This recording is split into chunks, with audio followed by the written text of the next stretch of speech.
Un rassemblement interdit et qui dégénère, et une affaire qui ressurgit et qui pose question dans un contexte ultra tendu. 20 000 personnes hier devant le tribunal de Paris pour soutenir la famille d'Adama Traoré, un jeune homme décédé il y a près de 4 ans après une interpellation. Pour tout savoir et pour tout comprendre, avec nous ce matin, Mélanie Vecchio, mais aussi Dominique Rizet. Nous serons aussi en duplex avec Maître Rodolphe Bosselu, Denis Jacob et Bernard Marquier, médecin légiste, chef du service de l'unité médico-judiciaire au Grand Hôpital de l'Est francilien. D'abord, les faits avec vous, Mélanie Vecchio. Que s'est-il passé hier soir, en fin d'après-midi, aux abords du tribunal de Paris? Alors, ce qu'il faut dire, c'est que cette manifestation qui était organisée, eh bien, elle était interdite. Elle avait été interdite par le préfet de police de Paris, pas déclarée. Elle a quand même eu lieu.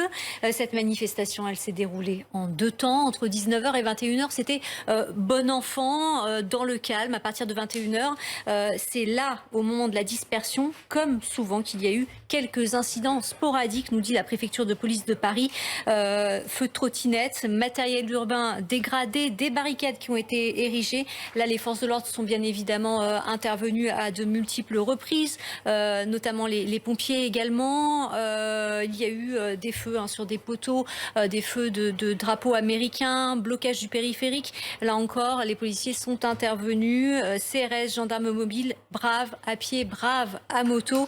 La manifestation, on le rappelle, elle a réuni plus de 20 000 manifestants. Et puis ce bilan qui nous a été donné ce matin par la préfecture de police de Paris. 18 personnes ont été interpellées, 17 placées en garde à vue et 2 policiers ont été légèrement blessés. Bonjour Denis Jacob, merci d'être avec nous. Vous êtes secrétaire général du syndicat Alternative Police. Le dispositif policier hier soir était-il suffisant? Était-il adéquat? Alors vous savez, c'est toujours difficile de savoir à l'avance combien de personnes va participer à ce type de manifestation. Donc la préfecture de police a prévu un nombre de fonctionnaires proportionnel à la manifestation qui était prévue. Maintenant, voilà, on se retrouve avec potentiellement 20 000 personnes. Il faut essayer de les contenir du mieux possible et surtout d'éviter que ça dégénère. Après, quand on fait l'objet de jets de projectiles en tout genre, d'autant plus qu'il y a un chantier à proximité directe du palais de justice, on utilise la force nécessaire, à savoir notamment l'usage des lacrymogènes pour pouvoir disperser les individus qui chargent les policiers. Denis Jacob, le maire du 17e arrondissement, met en cause la police et son chef, en l'occurrence le préfet de police ce matin. Il dit, pour schématiser un peu, on a laissé faire. Qu'est-ce que vous lui répondez? Vous savez, moi je suis pas dans la polémique avec le maire du 17e arrondissement. Moi je trouve que ce qui est le plus grave aujourd'hui, c'est de comparer une démarche individuelle avec le décès d'une personne comparer ça avec ce qui se passe aux États-Unis. Moi, je trouve que c'est ça le plus important, le plus grave et le plus abject. Et moi, je suis la première organisation syndicale à dire qu'il faut lutter contre le racisme partout, mais qu'il faut aussi lutter contre le racisme anti-flic, parce qu'aujourd'hui, c'est véritablement un racisme anti-flic et un procès qui a fait à toute une institution pour des situations individuelles, des dérapages à la marge, il ne faut pas le nier, mais minoritaires dans la police nationale. Et aujourd'hui, comparer ce qui se passe aux États-Unis et potentiellement manipuler l'opinion publique pour essayer de déstabiliser notre pays et essayer de faire comme ce qui se passe aux États-Unis, à savoir une véritable guerre civile avec des violences urbaines quotidiennes à travers le pays, c'est pas entendable et ce n'est pas comparable. Vous dénoncez un racisme anti-flic en France? Mais bien évidemment, dès qu'il y a un problème, dès qu'il y a une mission de police qui tourne mal, avant même que l'on ait la finalité des enquêtes, on crie tout de suite à la bavure policière, aux violences policières. Alors, je me répète, il ne faut pas nier qu'il puisse y avoir des dérapages à la marge. La justice fait son travail. Moi, quand j'entends, et je peux comprendre le mécontentement, la colère, la tristesse d'une famille endeuillée, mais quand on considère que l'enquête ne va pas dans le sens de ce que l'on veut, tout de suite, il faut appeler à des rassemblements et à provoquer des violences urbaines, alors qu'on a eu 3 expertises médicales judiciaires qui ne sont pas faites par la police nationale, que l'on a eu une décision de justice, ce n'est pas la police nationale qui a décidé. Et donc, on considérerait qu'en France, il y ait une espèce de système qui vise à couvrir toutes les exactions de la police nationale. Moi, je me porte en faux. C'est totalement faux. Il y a des sanctions régulières contre les policiers qui ont commis des fautes, mais je ne peux pas accepter aujourd'hui qu'on puisse faire le procès de la police nationale et de l'ensemble de mes collègues qui majoritairement font très bien leur travail. En quelques mots, Denis Jacob, restez avec nous évidemment après, mais j'aimerais avoir votre avis sur la chose suivante. Hier, ce rassemblement annoncé était interdit. Les organisateurs ont malgré tout fait savoir qu'ils allaient le tenir, ce rassemblement. Comment expliquer qu'un rassemblement interdit puisse avoir lieu ? Le problème, vous savez, dans ce pays, c'est que quand on n'agit pas, on nous reproche de ne pas avoir agi, et quand l'on agit, on nous reproche que ça a dégénéré et qu'il y a eu des violences. On est dans une situation très particulière déjà de crise sanitaire. On a la malheureuse expérience de, je crois, 56 week-ends de gilets jaunes. Vous comprenez bien que c'est très compliqué pour nous de trouver le juste équilibre entre agir et ne pas agir. Et à chaque fois que de toute façon on prendra une décision quelle qu'elle soit, elle ne conviendra pas à ceux qui sont principalement concernés par ce type de mouvement. Et moi, je ne peux pas accepter d'entendre certains avocats, notamment, cautionner ce genre de rassemblement et surtout les dérapages qui ont suivi. Merci Denis Jacob. Restez avec nous. On a encore des questions à vous poser. Juste avant, on va retrouver Rodolphe Bosselu. Vous êtes avocat des gendarmes, de 2 des 3 gendarmes mis en cause dans l'affaire Traoré. Ce qu'il s'est passé hier soir, tout d'abord, j'aimerais avoir votre sentiment sur la question. Hier soir, vous étiez en direct sur BFM TV. Lorsque l'on vous a posé la question, vous n'avez pas vu les images. J'imagine que c'est le cas désormais. Qu'est-ce qui s'est passé hier soir ? Il s'est passé quelque chose d'absolument, à mon avis, inadmissible. C'est-à-dire que une famille qui réclame la vérité judiciaire, lorsqu'elle a la vérité judiciaire, ne l'accepte pas et instrumentalise les médias avec un dossier tel qu'il est exposé sur le parvis du tribunal qui n'a rien à voir avec le vrai dossier. Alors je pense que ça participe d'une forme d'irresponsabilité et de mettre de l'huile sur le feu. Le dossier d'Adama Traoré n'est pas le dossier de George Floyd. On ne peut pas faire de comparaison entre les deux affaires, c'est ce que vous dites. Ah mais il n'y a aucune comparaison. Il n'y a aucune comparaison. Et pire, ce qui est dit publiquement par la famille de M. Traoré est sans commune mesure avec ce que contient le dossier. Il y a 3 expertises judiciaires qui sont, quoi qu'en disent les parties civiles, totalement et univoques. Il n'y a aucune responsabilité des gendarmes dans le décès d'Adama Traoré. Voilà, donc ça c'est clair, et on trouve le moyen d'invoquer un avis médical sorti de la Manche en 48 heures chrono pour expliquer que subitement un médecin, je mets des guillemets, indépendant, viendrait dire l'inverse de ce que viennent de dire 3 expertises judiciaires. Ça n'est pas, à mon sens, responsable. Maître Bosselu, une petite question. Pourquoi utilisez-vous le mot d'avis médical et non pas d'expertise médicale? J'ai fait la même chose tout à l'heure et je me suis fait reprendre par l'avocat de la partie adverse. Ah oui, ça je me doute qu'il a dû vous reprendre, mais il vous a repris à tort.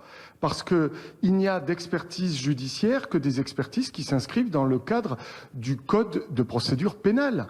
Les 3 premières expertises auxquelles je fais allusion, dont la dernière du 29 mai, elle est évidemment diligentée par les magistrats avec des médecins experts, agréés, qui ont prêté serment, etc.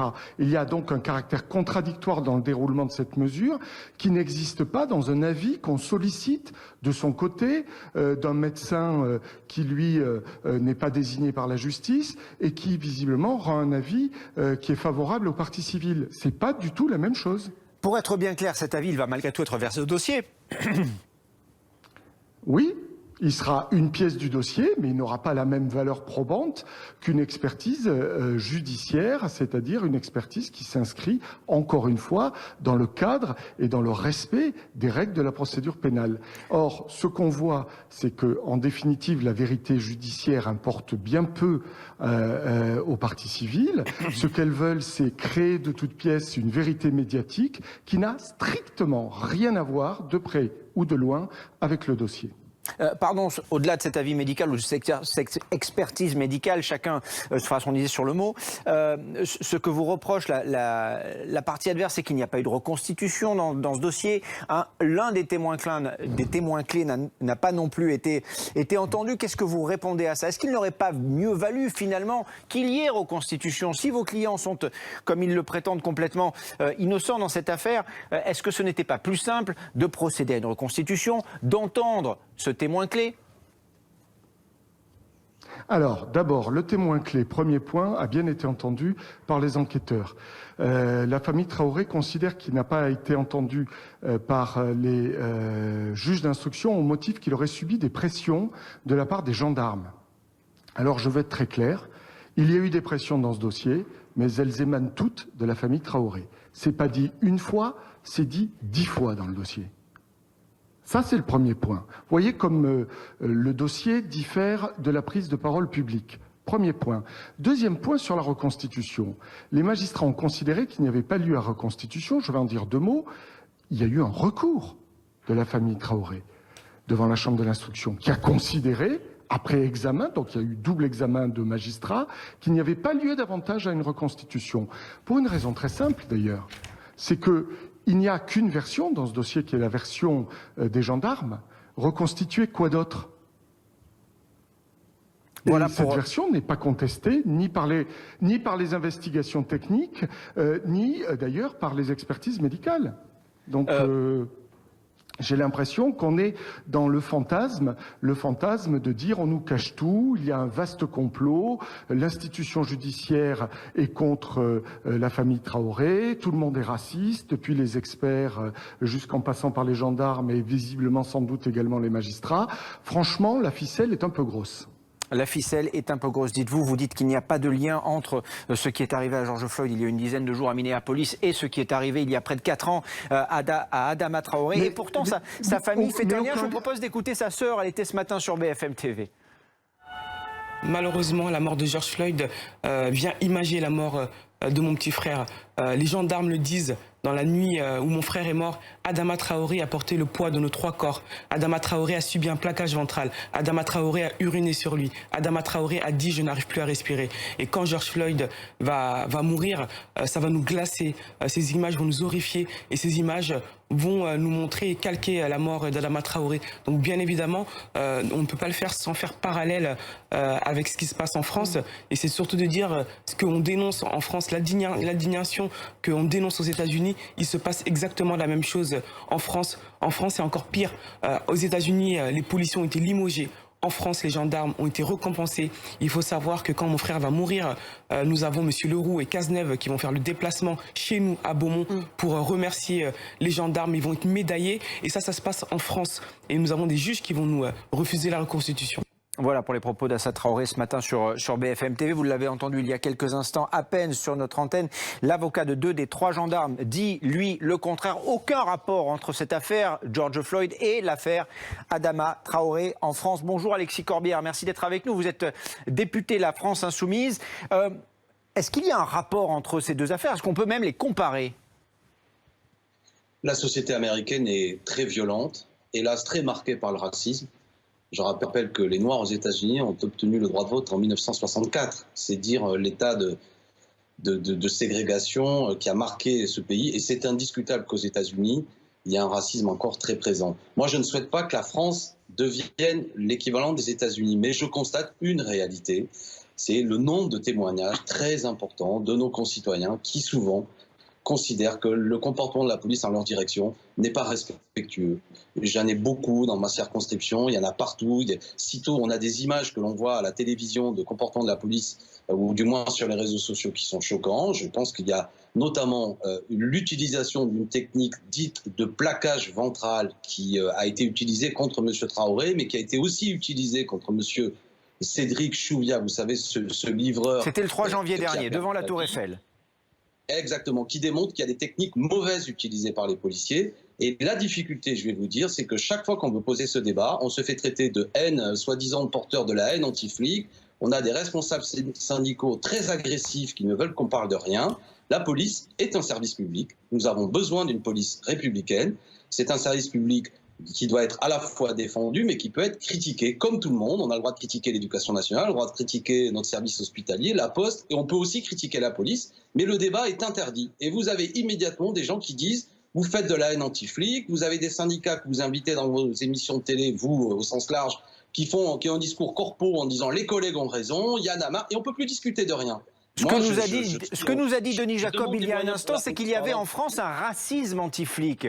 C'est le cas? Mais le défenseur des droits, M. Jacques Toubon, à propos d'un cas qui avait lieu dans le 12e arrondissement à Paris, a évoqué effectivement une forme de racisme systémique. Donc c'est Jacques Toubon, vous savez, c'est pas un insoumis qui fait sur... Non mais ça, c'est pas le racisme dans la police, c'est le racisme contre la police. C'est ce que dit Denis Jacob, qui est secrétaire général du syndicat Alternative Police, qui est avec nous ce matin, et lui parle d'un racisme anti-flic. Mais vous serez d'accord avec moi pour dire que cette formule n'a aucun sens.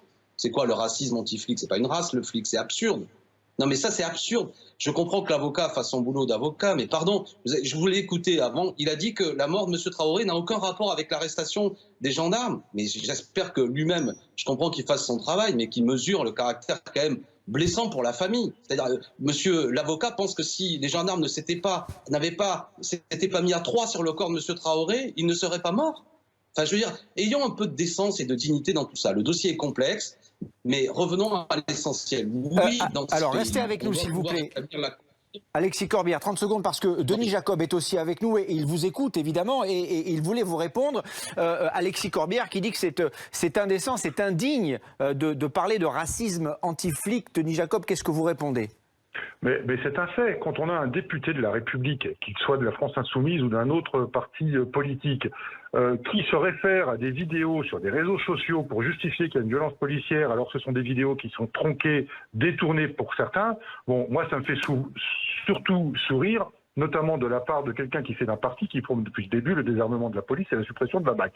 Donc moi, ça me fait doucement sourire. Et je n'ai jamais dit qu'il n'y avait pas des problèmes dans la police. Donc il faut arrêter d'être dogmatique et idéologique, comme la LFI a l'habitude de faire.